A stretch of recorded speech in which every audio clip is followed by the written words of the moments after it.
नमस्कार. आपल्या सगळ्यांचे महाराष्ट्र सोशल न्यूज चॅनलमध्ये हार्दिक स्वागत. चला वळूया तर एका नवीन बातमीकडे. आजची बातमी. राष्ट्रवादी शरद पवार पक्ष भाजपाच्या उमेदवारांवर झालेल्या हल्ला प्रकरणावरून माजी आमदार तथा शिवसेना ठाकरे पक्षाचे नेते अनिल गोटे यांनी भाजपवर हल्लाबोल केला आहे. भाजपने शहरातील सर्व नामचीन गुंडांना उमेदवारी देऊन शहर गुंडांच्या स्वाधीन केले असल्याचा आरोप देखील गोटे यांनी केला आहे. त्याचबरोबर भाजपचे उमेदवार बिनविरोध करण्यासाठी भाजपने पैसे त्याचबरोबर दबाव तंत्राचा वापर केला असल्याचा देखील आरोप यावेळी करण्यात आला आहे.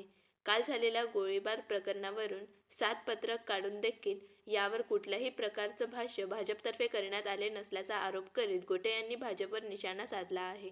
उमेदवार बाहेर आहेत, त्या उमेदवारांची तुम्ही मुलाखत घ्या. तुम्हाला त्याच्यामध्ये कळेल की कशा पद्धतीने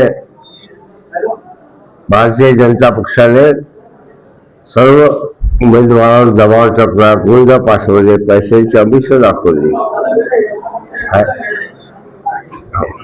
आणि दुसरी महत्वाची गोष्ट ते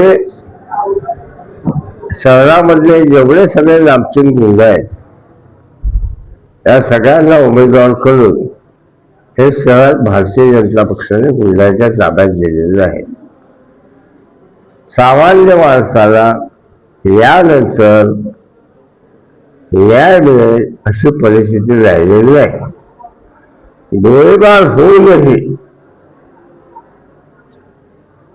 एक निषेधाचा शब्द सुद्धा निघाला नाही त्यांच्याकडे. काय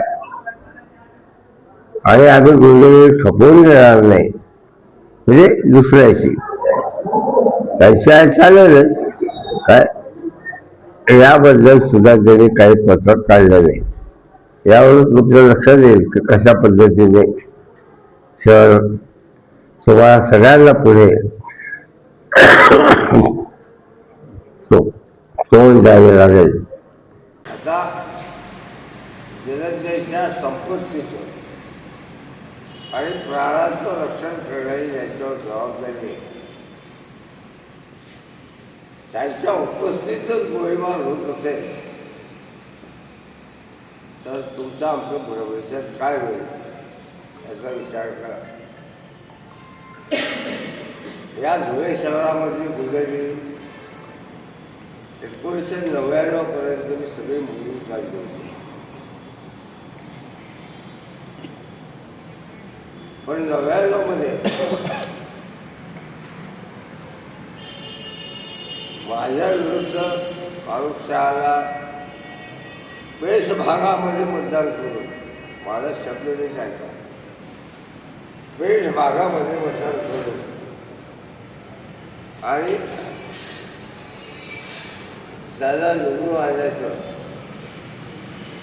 महापातकांनी केलं आणि धुळे शहरामध्ये हिंदू मुस्लिम. बातमी आवडल्यास चॅनलला लाईक व सबस्क्राईब करा व दररोज अशा नवनवीन बातम्या पाहण्यासाठी चॅनलला फॉलो करा. धन्यवाद.